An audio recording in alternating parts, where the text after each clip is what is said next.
Hello and welcome back to Stryflon on Cinema. I'm still Stryflon, last I checked, and I think about movies a lot. Probably too much. Today I thought it would be interesting to take a blast from the past, and sorry, but I don't mean the 1980s. I mean that in the most pretentious way possible, because I'm a film and media studies college student, and that's just what I do best. This video is all about the ways that historical aesthetics on film are adapted to suit modern political discourse. Full disclosure, this, like my last video essay on The Wizard of Oz, which you should definitely watch if you haven't, is an adaptation of a school project. There's definitely going to be some overlap with other, better video essays out there, but I'm just playing around with this format for now, so please let me know down in the comments if you have any suggestions. Also, please make sure to subscribe, as I'm going to aim to post somewhat regularly going forward, and that will include some coverage of the Cannes Film Festival after I attend next week. Although film is a relatively new medium, I'm always interested by the ways other forms of storytelling impacted its creation. While these links aren't always explicitly evident, certain films utilize heightened aesthetics to emulate other mediums. Perhaps most blatantly, the aesthetic influence of paintings established time period in historical costume dramas. Stanley Kubrick's 1975 Barry Lyndon and Celine Sciamma's 2019 Portrait of a Lady on Fire take this aesthetic replication of 18th and 19th century paintings to its extremes. Both films stylistically integrate Romanticism's aesthetic through exaggerated artifice that ultimately calls attention to the filmmaker's gaze. Without striving for naturalism, the painterly style plays into both films' themes of agency and fate to characterize the authorship controlling the film. In Barry Lyndon and Portrait of a Lady on Fire, this characterization takes the form of modern ideology embedded in historical settings. Through heightened authorship, the contemporary gaze of Stanley Kubrick and Celine Sciamma becomes entangled with their Romantic-era aesthetics to reapproach harmful storytelling structures of Romanticism that still prevail in commercial cinema. An understanding of the filmmaker's authorial gaze is a relatively recent concept. Most commonly examined through a gendered scope, Laura Mulvey's writing on the oppressive male gaze has paved the way for new perspectives on authorship. In short, the male gaze is a structural component of art in which women are sexually exploited through masculine-coded authorship that constantly subjugates women to positions of being looked at. Mulvey writes that woman stands in patriarchal culture as signifier for the male other, bound by a symbolic order in which man can live out his fantasies and obsessions through linguistic command by imposing them on the silent image of woman still tied to her place as bearer of meaning, not maker of meaning. While Mulvey's writing mostly criticizes the male gaze in Hollywood filmmaking, the male gaze can be tracked back to these 18th and 19th century paintings, portraying women in fetishized and submissive manners. Paintings like Felix Trotteau's Nude Girl on a Panther's Skin from 1844 demonstrate how a male perspective of eroticism dominated the era of art that both Barry Lyndon and Portrait of a Lady on Fire emulate. Portrait of a Lady on Fire's use of the gaze reveals itself most prominently as the film's narrative follows a painter named Marianne, tasked with making a portrait of a woman who she falls in love with. Crucially, while the film still portrays the female body in a sexual manner, Celine Sciamma reapproaches Romanticism's fetishization of female subjects. As Sciamma excessively references in interviews, the female gaze is mostly about making the experience of the character and having a very active gaze, because when women are objectified, the gaze is reactive. The female gaze to Sciamma unfolds through reappropriating the agency of female subjects in art. Still having women be looked at, Sciamma ensures that Heloise, the subject of Marianne's painting, has equal participation in her depiction, as clearly evident in this scene. Pardonnez-moi, je n'aimerais pas être à votre place. Mais nous sommes à la même place. Exactement à la même place. Venez ici. Venez.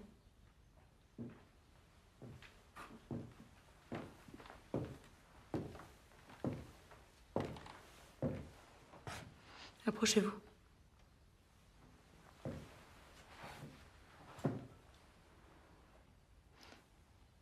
Regardez. Si vous me regardez, qui je regarde moi?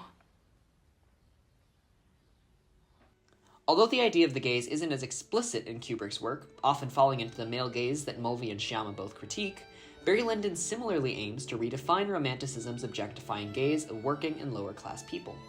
Perhaps most evident through the authoritative voiceover narrating Barry Lyndon's life, the film's tragedy centers on Barry's repeated attempts at taking agency over the gaze put on him. J.P. Tellett writes in his 1979 article that the film's conflict rests between the world Barry inhabits and the movie narrative which has conjured it up. Visually replicating Romantic-era paintings, the visual aesthetics similarly identify with the upper class looking down on Barry, as evidenced in the film's wide-shot tableau sequences where Barry is looked at more than he's an active participant in the gaze. Being labeled as auteurs through their hyper-stylized depictions of the past, both Kubrick and Shyama's differing approaches to history define the aesthetic style of their films. For Kubrick, the slow pacing owes itself to the feeling of being in an art museum. As one scholar critiques, compositions linger so long on the screen that even the casual viewer may turn art historian for lack of anything better to do. However, upon reapproach, more critics saw value in this historical context, writing that Kubrick provides Barry Lyndon a historical vision which both documents and universalizes the end of an era. While strictly rooted in the aesthetics of 18th and 19th century paintings, the style ultimately highlights a timeless human story. While Kubrick's approach separates the viewer from Barry through the wide cinematography and slow sequences, there's an identification to be found within Barry's struggles to overcome that gaze. Shyama furthers Kubrick's painterly humanism by overtly denying the influence of art history, stating in an interview that, "We didn't say this whole thing is supposed to look like a Georges de la Tour painting or whatever. On the contrary, we had more references to cinema. But we knew that in the end, people would say that the film looked like it was painted, because that's exactly what cinema's about as well. It's about lighting, composition, faces, and silhouettes."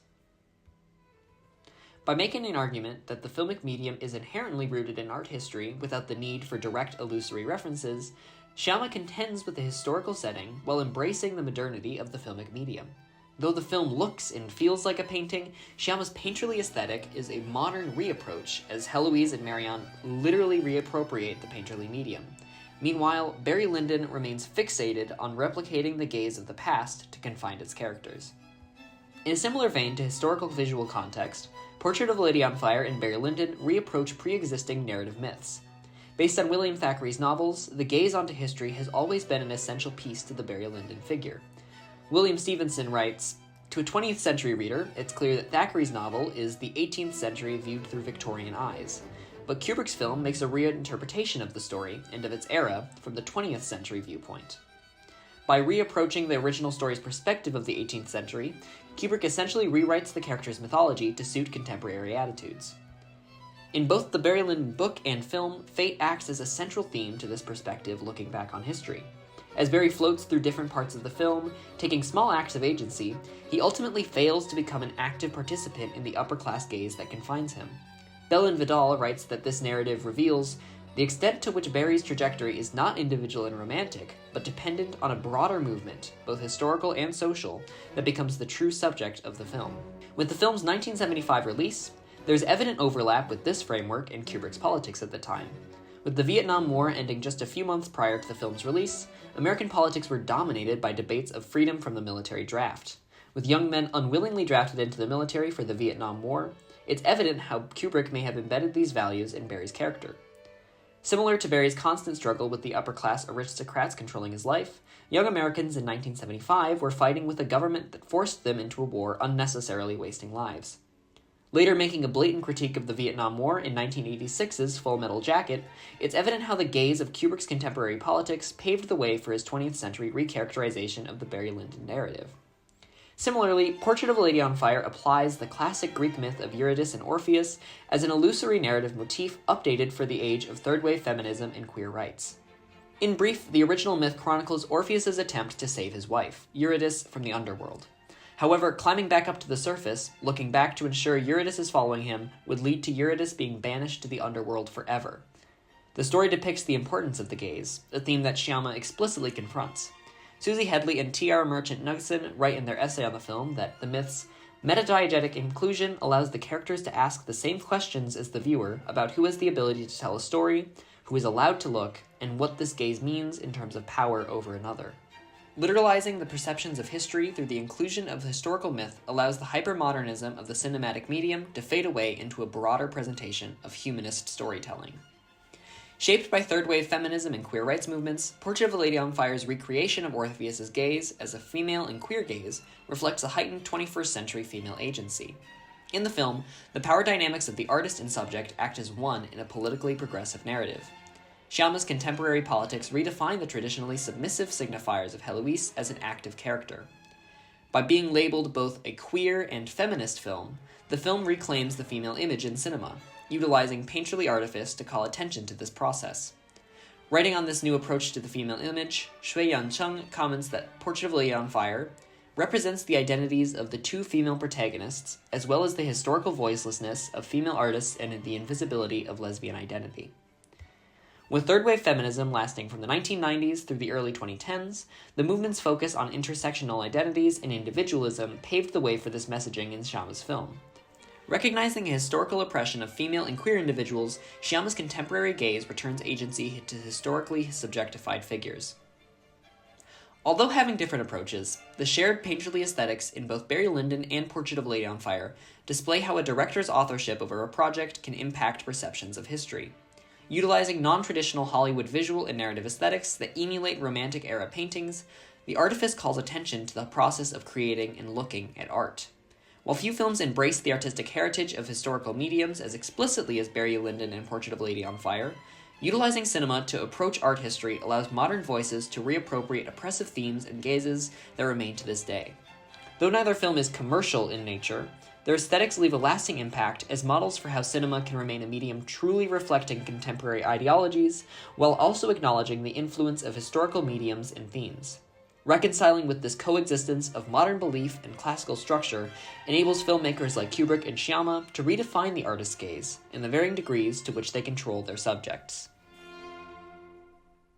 If you made it this far, thank you so much for watching. Portrait of a Lady on Fire is a particular favorite of mine, so I'm always happy to talk about it, and depending on how long I end up making videos for this channel, it'll almost certainly come up at least another dozen times. Again, please subscribe if you want to see more. I'm thinking of doing a Wes Anderson-themed video sometime next week, which will hopefully be a little bit more looser than this one. And we'll see, but I'm hoping to get some good footage from my time at Cannes, because I'm really excited for that. Definitely follow me on Letterboxd as well, because I'm a bit of an addict, and I'll be updating that far more regularly. But that does it for now, and I will see you all next time. Thank you!